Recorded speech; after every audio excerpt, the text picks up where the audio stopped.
internationaux.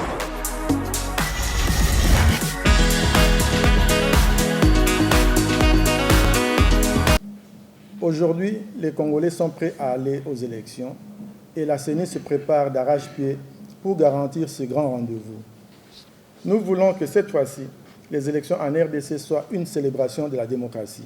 À moins de 5 mois de la date prévue pour les scrutins, la Commission électorale nationale indépendante reste confiante quant à la tenue des élections dans les délais en République démocratique du Congo, conformément au calendrier électoral. Elle a convoqué ce mercredi en son siège l'électorat pour l'élection des députés provinciaux et des conseillers municipaux en annonçant l'ouverture des bureaux de réception et traitement de candidatures du 3 au 22 août 2023 sur l'ensemble du territoire national où la situation le permet. La lecture de la décision de l'Assemblée plénière a été faite par le rapporteur de la CENI, Patricia Ntsea. Le président de la CENI, qui a donné le go de cette nouvelle étape du processus électoral, a mentionné l'importance particulière qu'elle revêt du fait que les dernières élections des conseillers communaux remontent à 1987, sous la Deuxième République il y a plus de 30 ans. Il a exhorté la classe politique à mettre en œuvre les innovations de la loi électorale dans l'optique de favoriser la participation des jeunes et des femmes à la gestion de la cité, tout en rappelant que les listes qui aligneront au moins 50% de femmes seront dispensées des frais de dépôt de dossier. La cérémonie de ce jour revêt une importance particulière, car les électeurs congolais, pour la première fois, sont appelés à se choisir leurs conseillers communaux. Les dernières élections du genre remontent à 1987, sous la Deuxième République ayant plus de 30 ans. Cette élection pourra installer une démocratie locale énergique, qui est la base d'une démocratie saine au niveau national et un des moteurs du développement à la base. Voilà pourquoi la CENI encourage fortement la participation des jeunes et des femmes et lance un appel vibrant aux partis et regroupements politiques pour favoriser leur présence sur les listes. La CENI rappelle que les listes qui vont aligner au moins 50% des femmes seront dispensées des frais de dépôt de dossier. Cette disposition a un double avantage. D'abord, encourager la parité homme-femme, ensuite réduire l'influence de l'argent dans la politique congolaise. Juste après cette cérémonie, ces propos ont été adressés aux concernés au cours du cadre de concertation entre la CENI et les jeunes ainsi que les femmes réunis dans la salle de conférence du ministère des Affaires étrangères. Pour Denis Kadima, l'alignement des jeunes et des femmes sur les listes électorales a notamment pour avantage leur intégration à la vie démocratique. L'élection des conseillers communaux est une occasion pour les partis et regroupements politiques respectifs d'aller au-delà des gestes symboliques.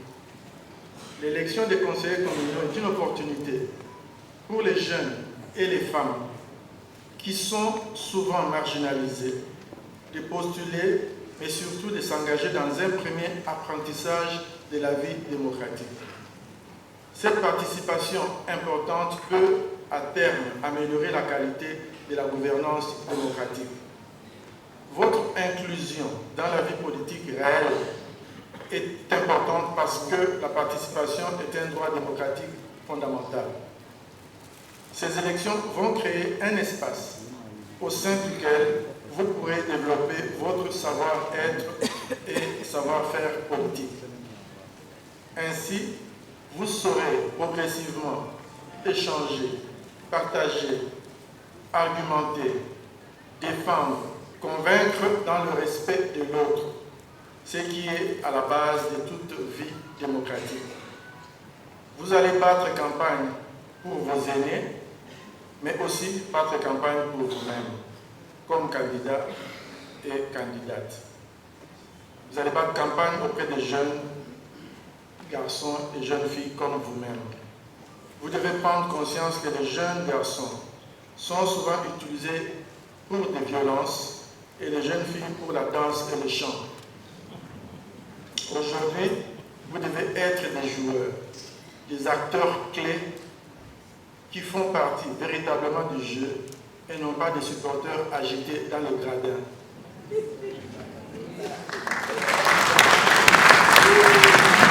Lors de leurs exposés, les experts de la CENI ont également expliqué de manière claire l'exigence liée au seuil de recevabilité.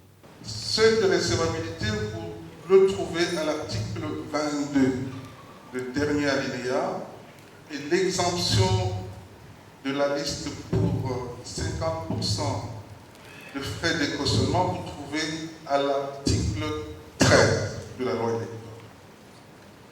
Les deux concepts sont les innovations de la présente loi électorale. Mais à partir de la réforme de 2022, en plus de ces conditions, le législateur vient d'ajouter un seuil de recevabilité de 60%. Qu'est-ce qu'on entend par seuil de recevabilité? Le seuil de recevabilité, c'est un pourcentage que la loi fixe, un pourcentage qui n'est pas discutable. On dit 60%.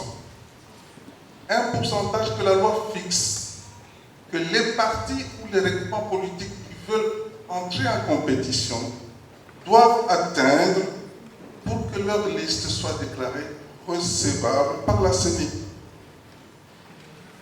C'est une condition supplémentaire. C'est une autre condition que le législateur vient d'ajouter à d'autres conditions qui sont prévues à l'article 9, 10, 21 et 22. À ce jour, la CENI a enregistré 50 candidatures par siège en moyenne pour la députation nationale, un taux jamais atteint depuis les premières élections démocratiques organisées en 2006. Pour la CENI, le challenge n'est donc pas que l'échéance du 20 décembre prochain, mais celle-ci s'inscrit dans une vision à long terme de la tenue régulière des élections comme seul mode de fonctionnement de la démocratie.